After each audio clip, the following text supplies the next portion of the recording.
Pedri and Francisco Trincão were FC Barcelona's two young bets in 2020.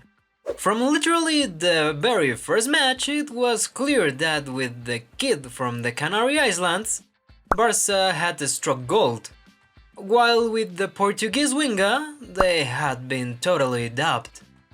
Trincão turned out to be a total flop in Spain. He moved to Wolverhampton and didn't improve one bit. Then he returned to the Portuguese league where he regained some consistency and playing time. But this past season he exploded like never before, becoming the standout star at Sporting.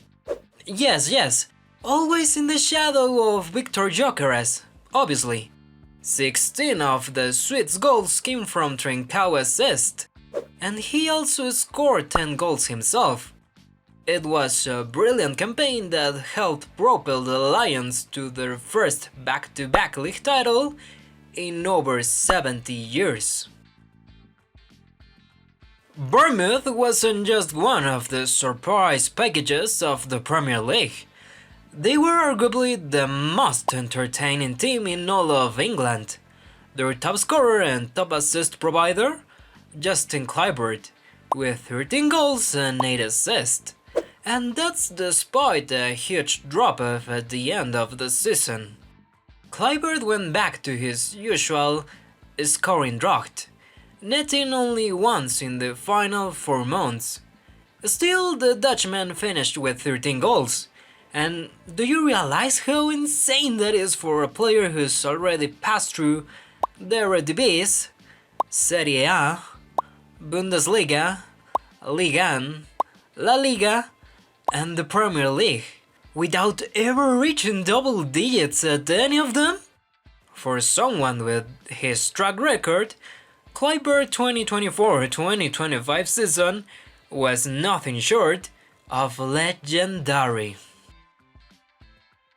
The 2018-2019 season had been Jose Perez's best by far.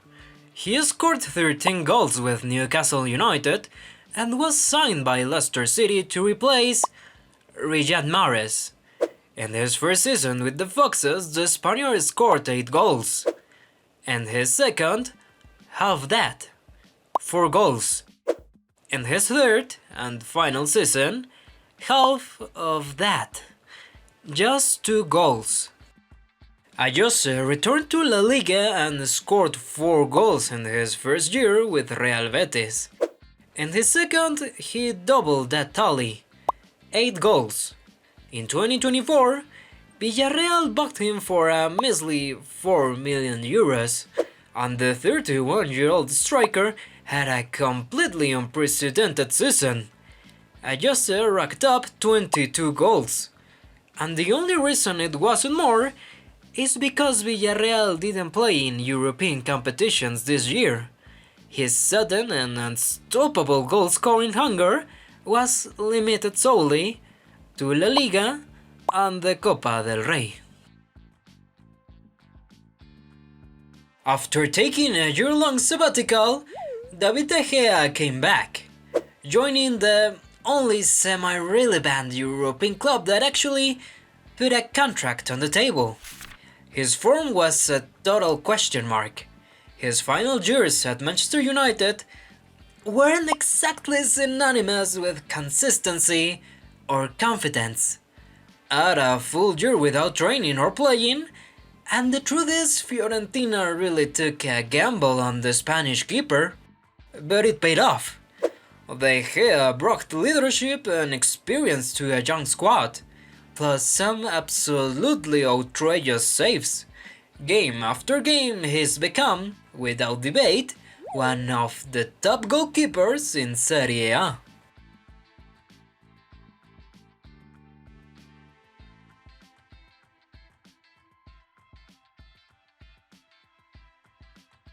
Another player who poetically came back to life in the cradle of the Renaissance was Moise Kean. He debuted way back in 2016, becoming the youngest player in Juventus history, and the first player born in the 2000s to play in one of Europe's top leagues. But as the old saying goes, it's not about who gets there first, it's about knowing how to arrive. And Kean took 9 long years to finally figure it out. And when he did, it came out of nowhere. In the 2021-2022, Kean played 42 matches and scored 6 goals. In the 2022-2023, 40 games, 8 goals. In the 2023-2024, 20 appearances, 0 goals. Not one damn goal! Even so, Fiorentina were bold enough to pay 30 million euros for him, and wow, they didn't regret it. They tried to get cute with his presentation, ordering a custom inflatable goal to help him and get his aim back. But instead of hitting the target, Kean couldn't even lift the ball in 4 tries. And yet, from his first official match, he just couldn't stop scoring. Some of his goals, absolute screamers, worthy of the Puskás award. He finished the season with 24 goals in 43 matches, 18 of them in Serie A, making him the league's second highest scorer. In 2019, Real Madrid paid 60 million euros for Luka Jovic. It turned out to be one of the worst signings in club history. The striker was loaned back to Eintracht Frankfurt and never got his groove back, even though he still had years left on his contract. Madrid ended up giving him away to Fiorentina, and even though Jovic didn't really make much of an impact. In 2023, AC Milan saw a chance to get him for free and figured, why not? They had nothing to lose. The Serbian kept fading into the background to the point where people literally forgot he existed. When Alvaro Morata left for Turkish football in the winter window, Milan brought in Santiago Jimenez to compete with Tammy Abraham for the starting striker role. But in the end, neither of them. Jovic became Sergio Conceição's surprise pick, and turned into the unexpected hero of the Coppa Italia semi-finals against Inter Milan. It's fair to wonder if this sudden resurrection is just a blip, and if Jovic will soon fade back into oblivion. But for now, his return to form is undeniable. PSV Eindhoven pulls off miracles with players of all kinds. Young talents like Xavi Simons, veterans like Mario Götze, old warriors like Luke de Jong, and even totally written off players like Ivan Perisic. The legendary 36-year-old midfielder got injured at Tottenham a couple seasons ago, and his return was so disappointing that the club gave him away for free to his childhood team, Hajduk Split. And even though he didn't shine, just 12 games, 1 goal, 0 assist, rock bottom. But PSV took a chance. Perisic played 35 matches in the Netherlands, scored 16 goals and delivered 11 assists. 6 of those goals came in the final 5 match days. The Croatian was the main driving force behind the comeback that helped PSV win back-to-back Eredivisie titles, taking advantage of Ajax's historic collapse. 10 points dropped in just 1 month. How desperate did Real Betis have to be to sign Antony during the winter window? Who would have thought it was worth trying to revive a player who had become a full-blown meme at Manchester United? Well, Manuel Pellegrini did, and among all his career-saving projects, this one deserves a special mention, because what he signed wasn't United's broken version of Antony, it was the Ajax-era winger in green and white. The Brazilian led Betis' resurgence in the second half of the season, carrying them all the way to Conference League final. With 2 games still to play, he's already got 8 goals and 5 assists in just 3.5 months, basically matching his 2.5-year output in England. In 2023-2024, Mason Greenwood relaunched a seemingly dead career. 18 months out, including 1 spent in jail, had all but erased his name. But Getafe gave Manchester United's former gem a lifeline, and he responded with 10 goals in 36 games. A number that already felt like a miracle. Then came Marseille. The French side invested 26 million euros in the 23-year-old winger, and Greenwood woke up for good. 21 goals in Ligue 1, making him joint top scorer alongside Ballon d'Or candidate Ousmane Dembélé. Ferran Torres is another sleeper who finally woke up. He made his professional debut in the 2017-2018 with 0 goals and 2 assists. Then 3 goals and 2 assists. Then 6 and 8. That was enough for Manchester City to take him in, where he got 13 goals and 3 assists in 1 full season. The next season, the 2021-2022, he split time between City and Barca. 7 goals, 6 assists. His first full season at Barcelona, 7 and 3. The next, 11 and 4. And this year, fasten your seatbelts, Ferran Torres, once a king of missed sitters, became an elite super sub. 19 goals, 7 assists in 45 matches, only 19 as a starter.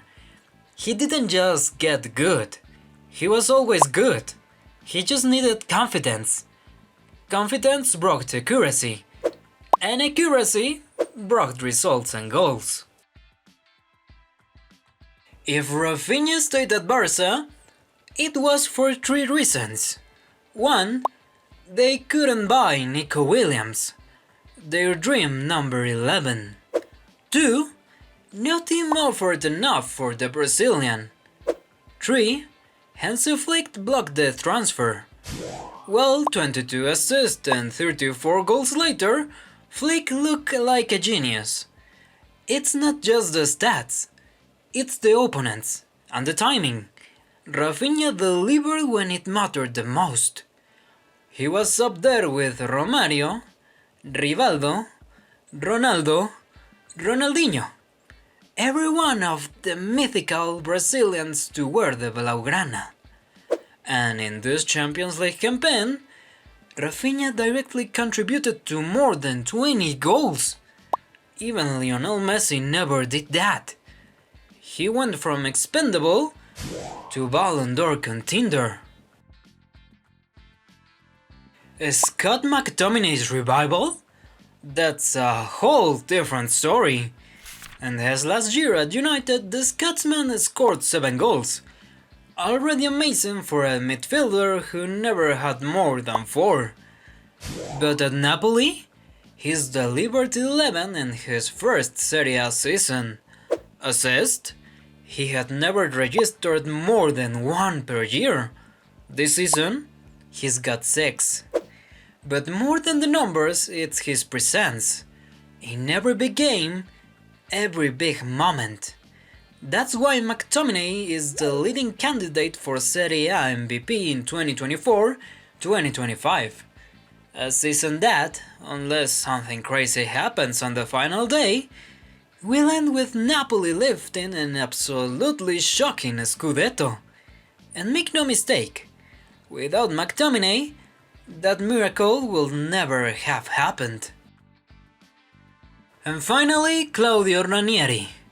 After winning the Premier League in 2016, he spent 9 years going from flop to flop. Just 8 months after pulling off the greatest miracle in modern football history, Leicester sacked him in February 2017. He went to Nantes, 15 wins and 16 losses. Fulham, 3 wins, 11 losses. Interim at Roma, 6 and 2. Sampdoria, 27 and 32.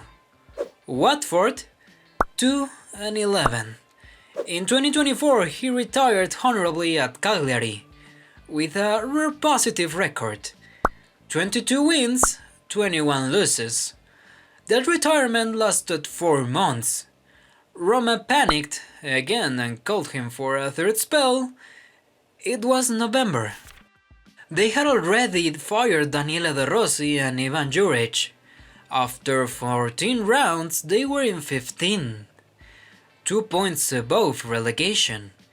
And that's when the old man found his superhero cape. Since then, no team in Italy has played better. Roma has surged to 5th, and heading into the final match day, that team that was almost in the drop zone, now, magically, it's 1 point away from the Champions League, after 7 long years.